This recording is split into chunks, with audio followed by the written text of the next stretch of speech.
Today we will discuss isopolyacids. Isopolyacids are generally formed by the elements of group 5 and group 6. Elements like chromium, molybdenum, tungsten, vanadium, niobium, tantalum.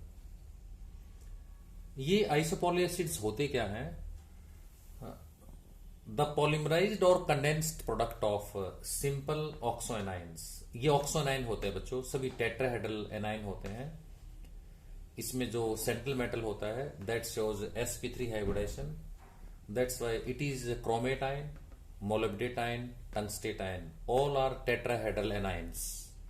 इनको हम oxo anions कहते हैं which are stabilized by d pi b pi bonding. तो ऐसे जो oxo anions होते हैं इनकी कंडेंस्ड या पॉलीमराइज्ड प्रोडक्ट्स को हम क्या कहते हैं? पॉली एसिड्स कहते हैं बच्चों.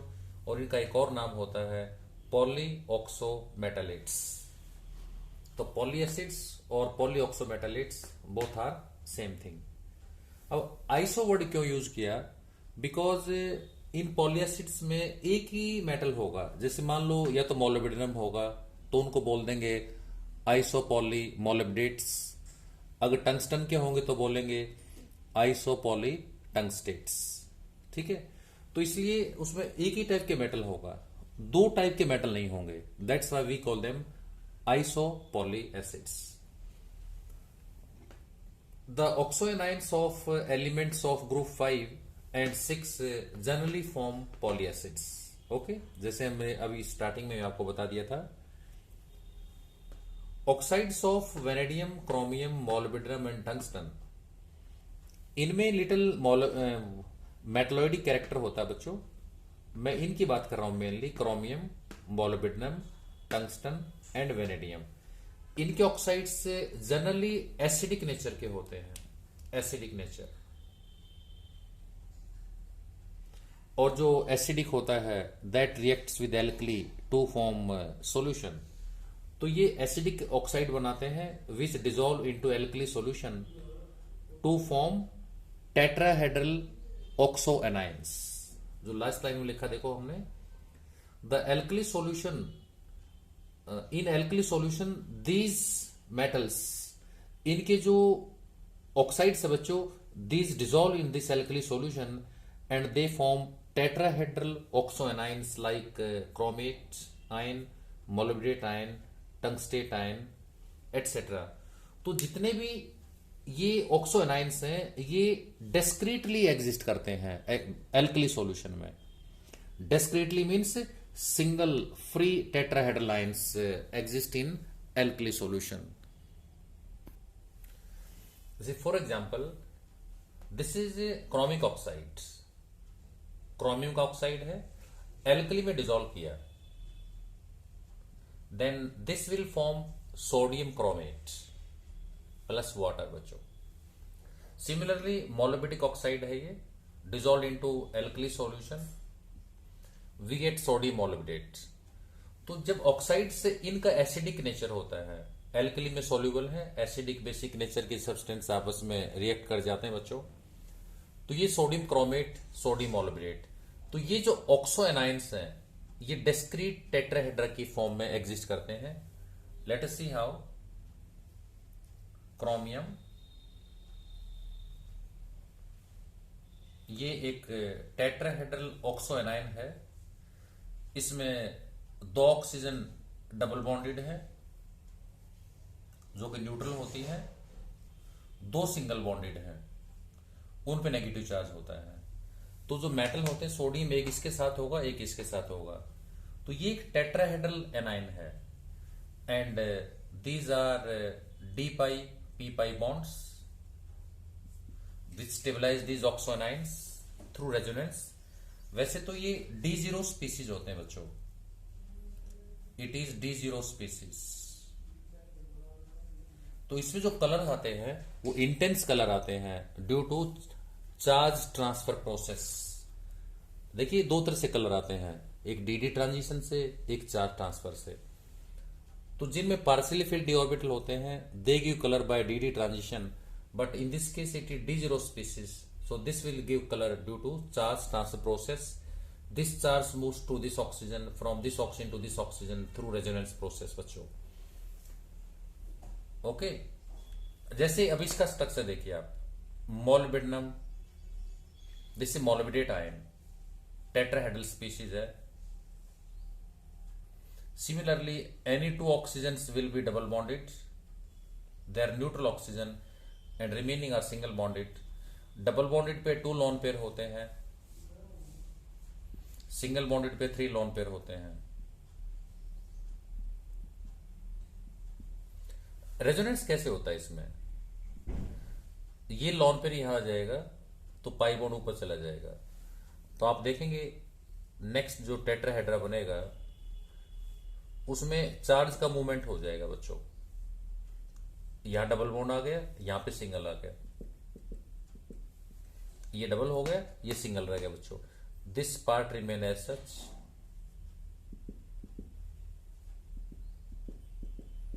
तो in this way negative charge transfers from this oxygen to this oxygen through resonance process, जिसको हम कहते हैं charge transfer process. That's why these give colour बच्चों.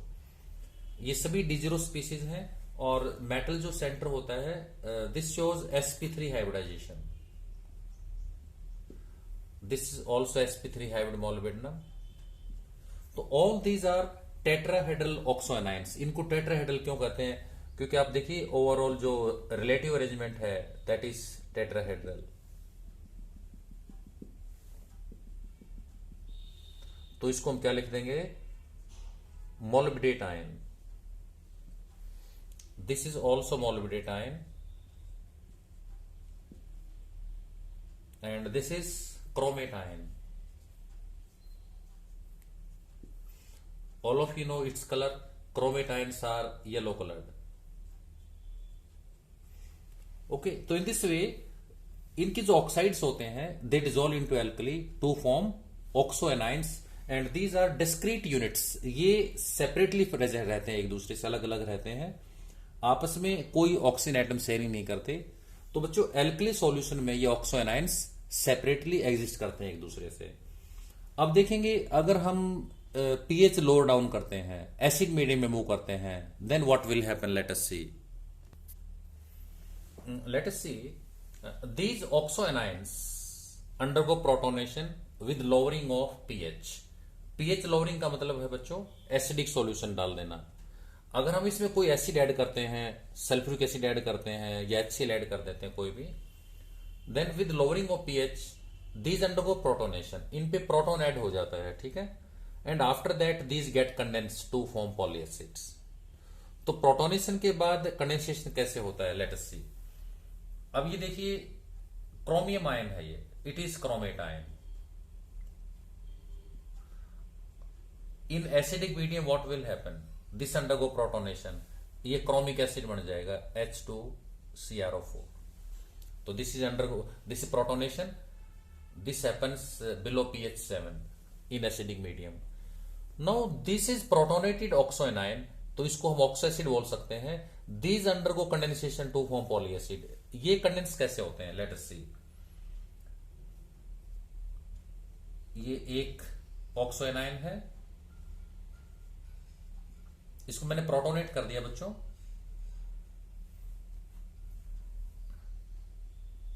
तो दो यहां नेगेटिव थे तो 2 पे प्रोटॉन आ गए, ये डबल बॉन्डेड है oxygen.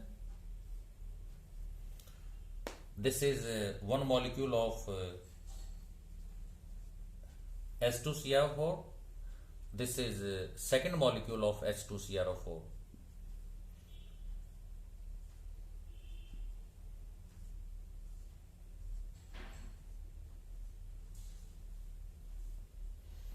at pH below 7 or you can say at lower pH water is eliminated.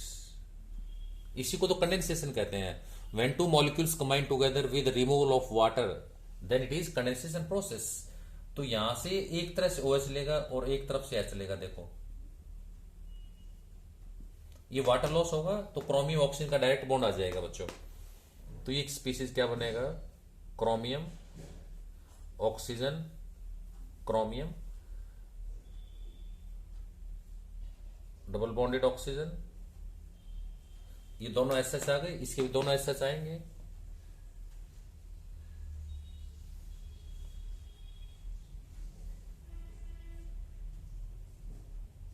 O H, O H बच्चों। अब ये यहां पे जो ऑक्सीडेशन स्टेट है दैट इज +6, आप जानते हैं इस बात को। तो oxidation state does not change. Hybridization plus sp3, यहां भी sp3 बेटा, it is H2Cr2O7। Okay, H2Cr2O7। तो ये ऐसे ऐसे दो मॉलिक्यूल्स का कॉम्बिनेशन हुआ। तो देखिए अब हम रिएक्शन लिखना सीखेंगे। क्या रिएक्शन हो गई? 2 molecules of H2CrO4 get condensed at pH below 7. They form H2Cr2O7 plus water. ये डाइक्रोमेट एनायन है, ठीक है। अगर प्रोटॉन हटा दें इट इज डाइक्रोमेट। ओके, ये था क्रोमेट, क्रोमिक एसिड। ये डाइक्रोमेट है बच्चों, 2 क्रोमियम आ गए, इसमें एक CR बॉन्ड आ जाएगा। ओके, तो in this way these oxoanions undergo protonation with lowering of pH, and after protonation these get condensed with removal of water बच्चों, and we get this dichromate ion या डाइक्रोमिक acid कह सकते हैं आप इसको। Colour भी चेंज हो जाएगा, ये येलो कलर होता है, ये ऑरेंज कलर का होता है। अगर हम इसमें एल्कली डाल देते हैं तो रिवर्सिबल प्रोसेस है, ये वापस दोनों आयन अलग अलग हो जाएंगे अगर आप इसमें बेस डाल देंगे। तो बेसिक मीडियम में ये डिस्क्रीट आयन्स एग्जिस्ट करते हैं, और एसिड मीडियम में कंडेंस होके एसिड डाइमर, अब फिर ट्राइमर, टेट्रामर, ऐसे आगे ही रिएक्शन बढ़ती चली जाएगी। उन बाकी रिएक्शंस को देखो हम कैसे रिप्रेजेंट करेंगे, लेट अस सी। अब देखो बच्चों, ये 3 मॉलिक्यूल्स हैं। 3 मॉलिक्यूल्स क्या होगा, इन दोनों में से एक वाटर लॉस होगा, एक यहां से OH, एक से H, एक वाटर इन दोनों में से लॉस होगा बेटा। ये दोनों कंडेंस होंगे, एक CR बॉन्ड आ जाएगा, एक ऑक्सो बॉन्ड यहां बीच में आ जाएगा, तो 2 वाटर लॉस होंगे, यहां दिखा दिए मैंने दोनों वाटर। तो ये बनेगा बच्चों ट्राइक्रोमिक एसिड्स। ओके, आप चाहें तो इसको ट्राइक्रोमेट की फॉर्म में लिख सकते हैं, Cr3O10, सॉरी H2 बच्चों, 3 यूनिट्स है ना, तो इसमें H हमेशा 2 ही रहेंगे, ध्यान रखना इस बात का, 2 नेगेटिव है, वो मैंने ध्यान नहीं दिया। तो ये ट्राइक्रोमेट आयन है बच्चों। तो क्रोमेट, डाइक्रोमेट, ट्राइक्रोमेट, टेट्राक्रोमेट तक फॉर्मेशन होती है। देखो इस रिएक्शन को हम और कैसे लिख सकते हैं, इसी को देखो बेटा, ये 3 मॉलिक्यूल्स हैं H2CrO4 with lowering of pH about 6 और बिलो 6, तो 2 वाटर मॉलिक्यूल एलिमिनेट होंगे, we get tri chromic acids और trichromate ion Cr3O10 2 negative. Similarly अगर ये 4 मोल्स होते हैं, जैसे 3 में से 2 वाटर लॉस होते हैं, तो 4 में से 3 वाटर लॉस होंगे। Similarly upon acidification these undergo protonation and followed by elimination बेटा, तो वाटर लॉस होंगे, तो ये टेट्राक्रोमेट बन जाएगा H2CrO4O13। क्रोमेट आयन लिखा है तो कैसे लिखोगे आप इसको, CrO4O13 2 नेगेटिव। तो it is trichromate ion, it is tetrachromate ion, ठीक है। तो ये ऑक्सीजन लिंक के थ्रू आपस में अटैच होते जाएंगे बच्चों। इनमें एक नोटवर्दी पॉइंट क्या है, ये सिर्फ कॉर्नर शेयर करते हैं। देखिए एक नोटवर्दी पॉइंट इनमें,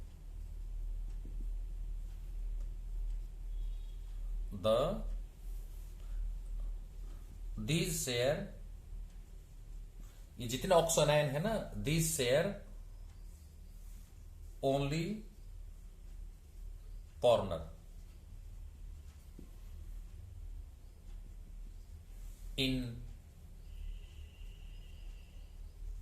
टेट्राहेड्रा, देखो एक टेट्राहेड्रा क्या होगा,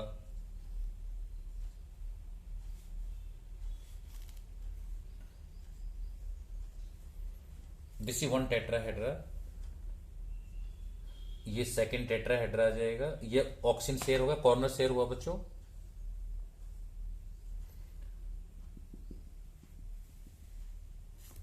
ये हमारा वन टेट्राहेड्रा है, this is another tetrahedra,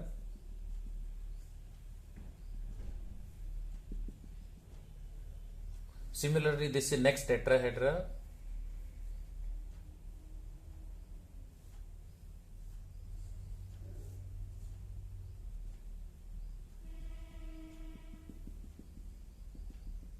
it is trichromate ion, ये नेगेटिव ऑक्सीजन होगा, ये नेगेटिव होगा, ये डबल बॉन्डेड हो जाएगा, न्यूट्रल हो जाएगा, ये भी न्यूट्रल है डबल बॉन्डेड, ये भी न्यूट्रल है डबल बॉन्डेड, ये भी न्यूट्रल है डबल बॉन्डेड, ये तो ऑक्सीजन वैसे दो बॉन्ड कंप्लीट है, इसके भी दो कंप्लीट है इस वाले के, तो जो सिंगल बॉन्डेड ऑक्सीजन है वो नेगेटिव होती है, तो दो सिंगल बॉन्डेड हैं, तो एक प्रोटॉन यहां होगा एक यहां होगा, ये इसका स्ट्रक्चर बच्चों, इट इज ट्राइक्रोमेट ऑक्सोनाइन। अब क्वेश्चन एज होता है क्या ये ट्राई टेट्रा से आगे जाएंगे, तो देखिए यहां पे एक बार ध्यान से सुनना आप, the chromium oxygen atoms form very strong d pi b pi bonding, that's why these are highly stabilized by d pi b pi bonding through resonance phenomenon, hence further protonation के जो चांसेस हैं वो बहुत कम होंगे, और अगर इसके आगे प्रोटोनेशन नहीं होगा देन कंडेंसेशन में नहीं होगा बच्चों। तो क्रोमियम के केस में ट्राइक्रोमेट, डाइक्रोमेट एंड टेट्राक्रोमेट टेट्रा तक ही पॉलीमराइज होते हैं, हायर पॉलीसिड नहीं बनते बच्चों, हायर किस में बनेंगे, मोलिब्डेनम और टंगस्टन में। तो ये तो थी स्टोरी क्रोमियम की बच्चों। तो chromium does not form much higher polyacids because their oxoanions are highly stabilized by d pi p pi bonding, and these have poor tendency of further protonation. In this way these don't form higher polyacids. Okay, let us see the reason, एक note डाल देते हैं यहाँ पे, chromium has limited tendency to form higher polyacids, अभी जैसे बताया था मैंने पिछली स्लाइड पे, इनकी लिमिटेड टेंडेंसी के पीछे लॉजिक होता है, ये जो ऑक्सो एनाइन है chromate ion tetrahedral ion, this is highly stabilized by d pi p pi bonding, thus have less tendency of further protonation, that is less tendency of further condensation, यानी कि बच्चों further protonate नहीं होगा तो condensation भी नहीं होगा, तो मैक्सिमम टेट्रा क्रोमेट तक ही एग्जिस्ट करेंगे, ठीक है। thus we get dichromate ions Cr2O7 2 negative, trichromate ions Cr310O3 negative, and tetrachromate ions CrO4O13 2 negative ion बच्चों। तो chromate ion, dichromate, trichromate, tetra, tetra से आगे कंडेंसेशन नहीं होता। ओके, अब देखिए दूसरा रीजन क्या होता है इसमें, ये जो 4D 5D सीरीज के होते हैं ना, उनमें ऑक्सीजन और कॉर्नर दोनों शेयर होते हैं, इसलिए पॉलीएसिड बनाते हैं बच्चों। While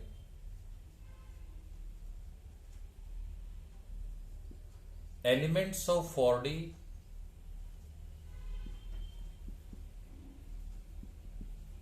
and 5D series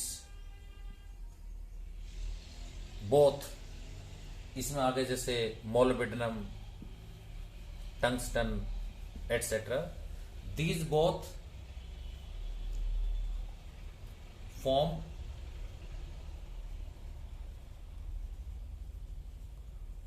tetrahedral oxoanions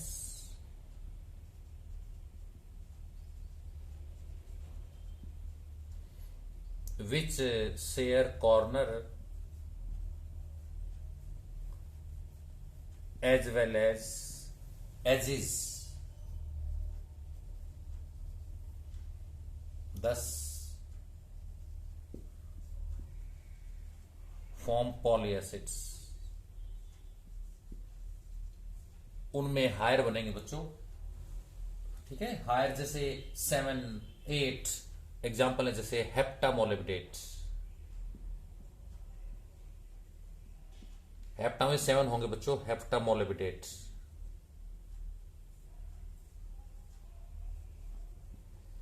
ऑक्टामोलिबिडेट 8 units होंगी बेटे, इसमें हेप्टा में 7 होते हैं, ऑक्टामोलिबिडेट्स।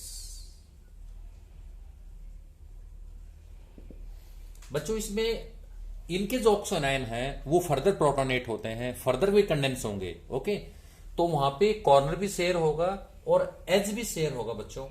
तो ये दो रीजंस हैं जिसकी वजह से वो ज्यादा हायर पॉली एसिड्स भी बनाएंगे। ठीक है, हेप्टा, ऑक्टा एटसेट्रा बच्चों। तो याद रखना, तो जो डाउन द ग्रुप है, जैसे ऊपर 3D सीरीज है, फिर 4D सीरीज है, 5D सीरीज है। देखो 3D series, 4D series, 5D series. अगर हम डाउन द ग्रुप देखेंगे तो tendency to form polyacid increases.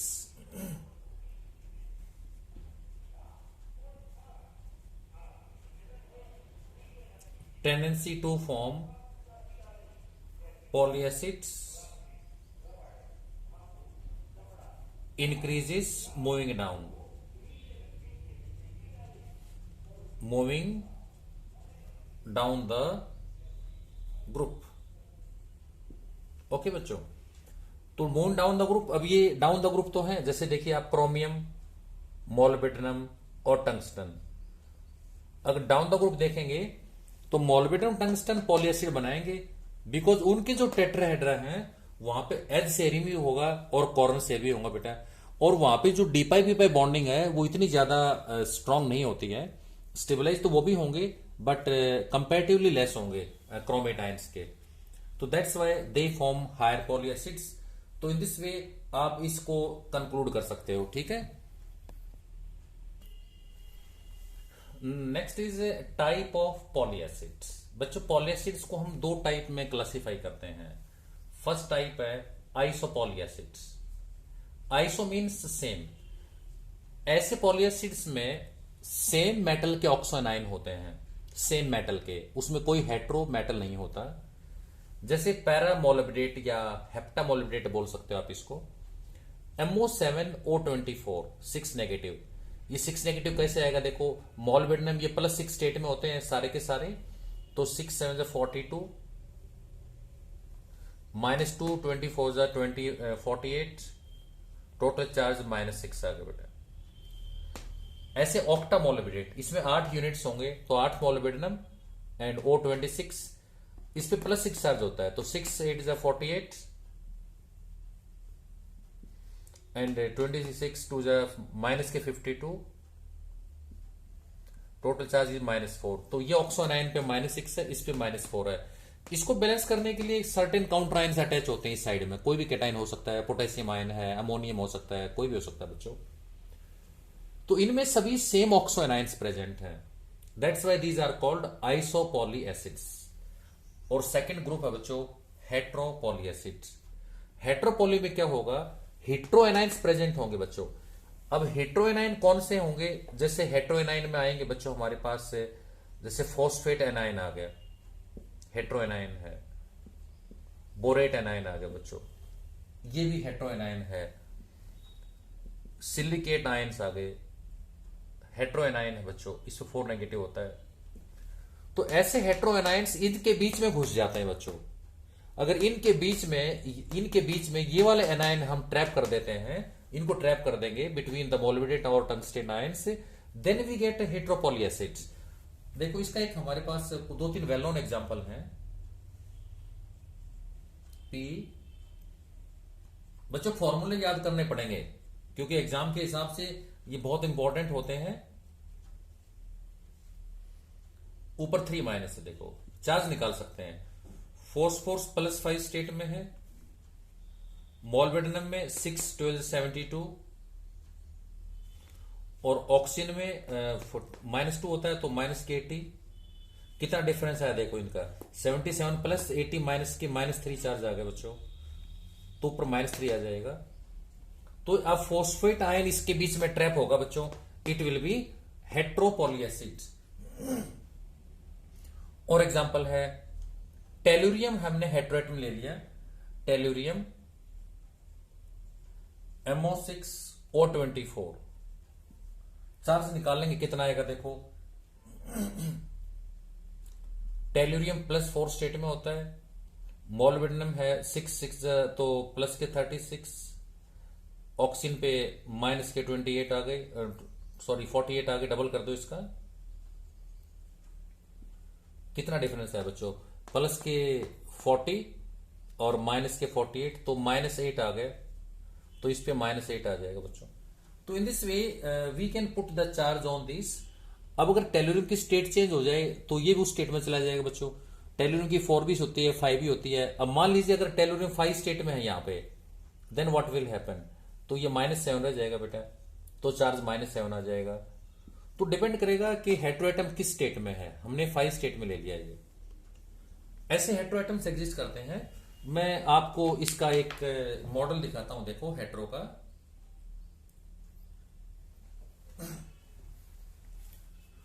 ये मान लीजिए देखो, ये ऑक्सो एनायंस है बच्चों, ये ऑक्टाहेड्रल फॉर्म में कन्वर्ट हो जाते हैं ये, या हेट्रो आयन आ जाएगा यहां पे, ठीक है। और मैं हेट्रो का एक और एग्जैक्टली आपको पुट करके दिखाता हूं, देखो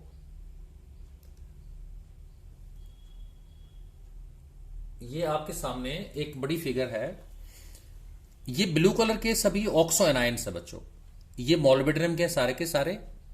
बीच में जो एक येलो कलर का दिख रहा है ना, ये वाला, ये हेट्रो है, फॉस्फेट आयन है ये।